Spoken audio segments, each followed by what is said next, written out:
তাদের জীবনে অনেক বরকত ছিল, অল্প সময় অনেক কাজ করতে পারতেন। আমাদের জীবনে বরকত নাই, একেবারে বরকত নাই। দেখতে দেখতে জীবন পার হয়ে যায়, দিন পার হয়ে যায়, কিছু করা হয় না। তো জীবনে বরকত কিভাবে আসবে, প্রোডাক্টিভিটি কিভাবে বাড়াবেন, যে অল্প সময় অনেক কিছু করতে পারেন, কিভাবে করবেন আমি কয়েকটি পরামর্শ দিতে চাই এবং আমার ব্যক্তিগত অভিজ্ঞতা আছে। আর এই পরামর্শগুলো হাদিসের আলোকে কয়েকটি কাজ করতে পারেন আপনার প্রোডাক্টিভিটি বাড়ানোর জন্য। নাম্বার 1, খুব গুরুত্বের সাথে লক্ষ্য করবেন, রাতে দেরিতে ঘুমাবেন না। যারা রাতে দেরিতে ঘুমায় এদের জীবনে বরকত নষ্ট হয়ে যায়, এদের জীবনে প্রোডাক্টিভিটি থাকে না।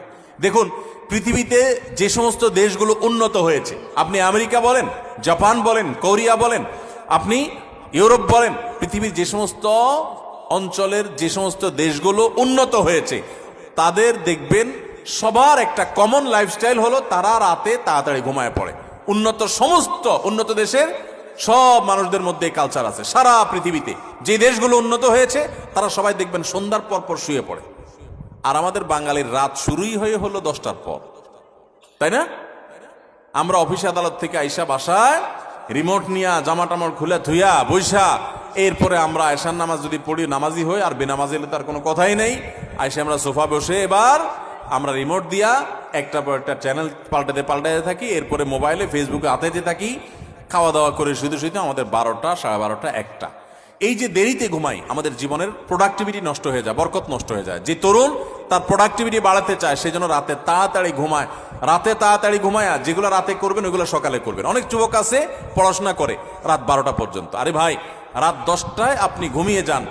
এই যে 2 ঘন্টা পড়লেন, ভোর রাতে উঠে ফজরের সময় 2 ঘন্টা পড়েন, ওই 2 ঘন্টা এই 2 ঘন্টার চেয়ে অনেক বেটার হবে। কারণ 6-7 ঘন্টা 8 ঘন্টা ঘুমের পরে যে ফ্রেশ মুড থাকবে, ওই সময় পড়লে সেই পড়াটা অনেক তাড়াতাড়ি আপনার আত্মস্থ হবে।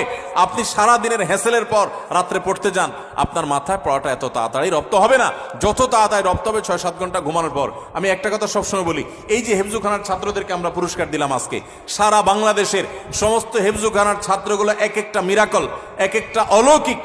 কারণ এই যে অলৌকিকত্ব, এক একটা অলৌকিক বিষয় এদের মধ্যে রয়েছে, সেটা হলো যে এরা সবাই ছোট ছোট বাচ্চা মানুষ 30 পারা কোরআন হেফজ করে ফেলে মাত্র 2 বছরে, 1 বছরে, 6 মাসে, বিভিন্ন সময়।